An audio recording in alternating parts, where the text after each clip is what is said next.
नमस्कार दोस्तों, मैं मनीष आदित्य ज्योतिष के विश्लेषण वाले कार्यक्रम में मैं आज आप लोगों के समक्ष फिर से पुनः प्रस्तुत हुआ हूँ।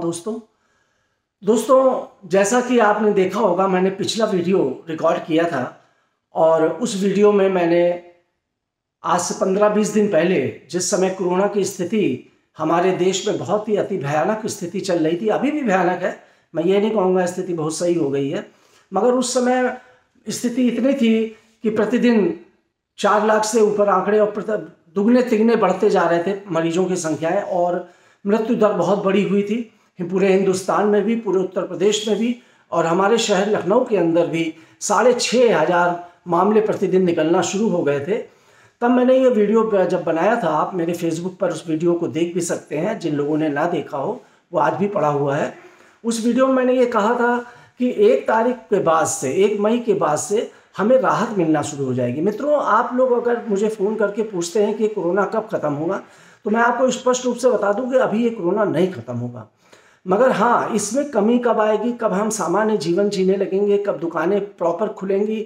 जैसे पिछले कुछ महीनों से हम लोग कोरोना के साथ रहते हुए भी अपने जनजीवन को बिता रहे थे और शांतिपूर्वक हमारा जीवन चल रहा था, और हम अपना पूरा प्रिकॉशन भी ले रहे थे। बीच में हम लोगों ने प्रिकॉशन लेना कम कर दिया।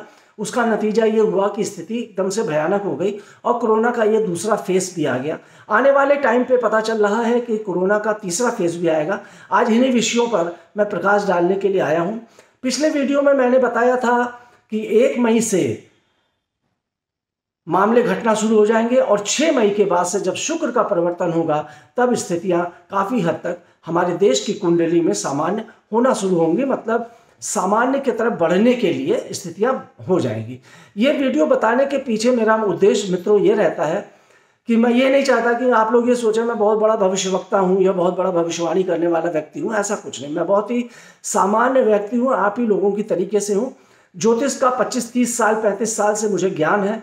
उस ज्ञान का जो शोध है, रिसर्च है, उस रिसर्च के आधार पर ही मैं आपको बताता हूँ, ग्रहों की गणनाओं के आधार पर बताता हूँ, उनकी दृष्टि, उनके अंश, उनका परिवर्तन और गोचर और सारी चीज़ों को देखने के बाद समस्त ग्रहों का जो एक आपस में जो क्या सामंजस्य बन रहा है, उन स्थितियों को देखकर ही मैं किसी प्रकार की भविष्यवाणी या कोई बात बताता हूँ।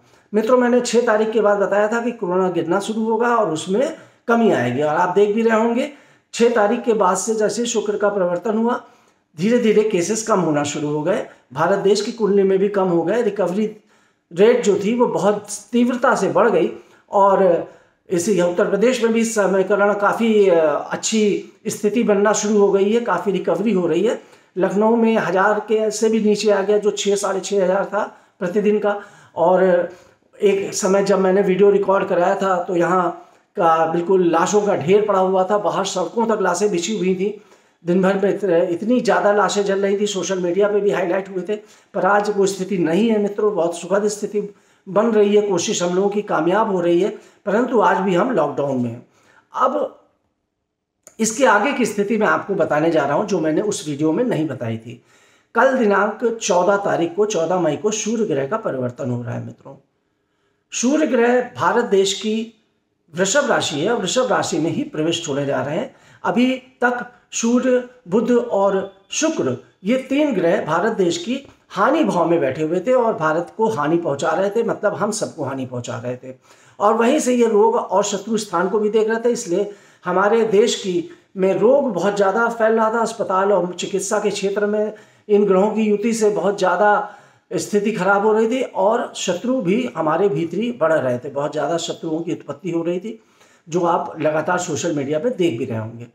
अब 14 तारीख को सूर्य ग्रह जब वृष राशि में प्रविष्ट होंगे, तो ये अब स्थितियों में बहुत तेज़ी से सुधार होगा, क्योंकि भारत के लग्न में जब सूर्य आएगा, और सूर्य प्रशासनिक एडमिनिस्ट्रेशन को ही दिखाता है, तो हमारे देश से की जो एडमिनिस्ट्रेटिव पावर है वो बहुत तीव्र हो जाएगी, और तीव्रता इतनी अधिक होगी कि वो काफ़ी कुछ सुधार लाने की स्थिति में बन जाएगी। मैं ये नहीं कहूँगा कोरोना ख़त्म हो जाएगा, कोरोना अभी बिल्कुल ख़त्म होने वाला नहीं है मित्रों, ये आप जान लीजिए।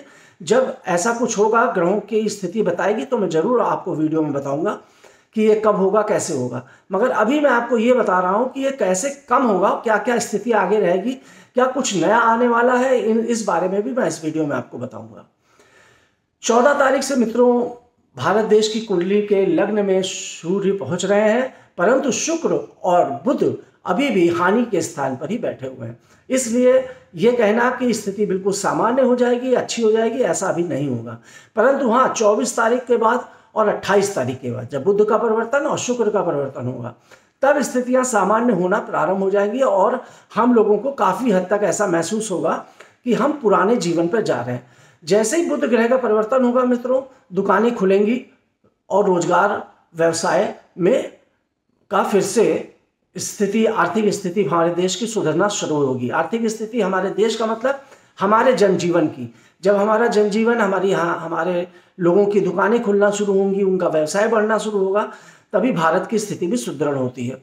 तो 24 तारीख के बाद बुध की स्थिति जब बुध भी आ जाएगा वृष राशि में, हमारे देश के लग्न में आ जाएगा, तब जाकर मुझे ऐसा प्रतीत हो रहा है कि लॉकडाउन की स्थितियां कई राज्यों में खत्म होना शुरू होंगी, या होंगी भी तो उसमें व्यापारिक गतिविधियों को तीव्रता और राहत दी जाएगी। 24 और 28 तारीख के बाद से भारत के देश की कुंडली के लग्न में ये तीनों ग्रह पहुंच जाएंगे, परंतु अभी 12वें स्थान पर है जो विदेश भाव भी है। तो भारत को आप देख रहे होंगे पिछले 14 तारीख से जब से सूर्य और इन ग्रहों का पहुंचे थे ये भारत देश के लग्न में 12वें स्थान पर, तो विदेश से अच्छा लाभ मिल रहा था। अब विदेश से मिलने वाले लाभ में कमी शुरू हो जाएगी मित्रों। पहले जो बहुत लाभ मिल रहा था वो 14 तारीख के बाद से उनमें लाभ, विदेश से जो फायदा, मतलब लाभ का मतलब जो विदेश से सहायता मिल रही थी, आर्थिक मदद मिल रही थी, दवाइयों की मदद मिल रही थी, तो उनमें कमी आना शुरू हो जाएगी। और 28 तारीख तक मुझे ऐसा प्रतीत होता है 28 तारीख के बाद से कि विदेशी भारत खुद में अपना इतना सबल हो जाएगा, हर चीज़ों से लड़ने में मजबूत हो जाएगा कि इसे विदेशों के सहारे की ज़रूरत नहीं पड़ेगी। तो मित्रों, मैंने मई के महीने की ये गणना आपके सामने प्रस्तुत की है, और इसके बाद में आपको कोरोना की स्थिति जून में कैसी रहेगी इसके बारे में भी बताऊंगा। आप लोग स्वस्थ रहें, सावधान रहें, अपने घरों में रहें, और जो बुरा समय अभी चल रहा है इसको घर के भीतर रहकर व्यतीत करें। मित्रों, इसी के साथ मैं इस वीडियो को यहीं समाप्त करता हूं। बहुत बहुत धन्यवाद। नमस्कार।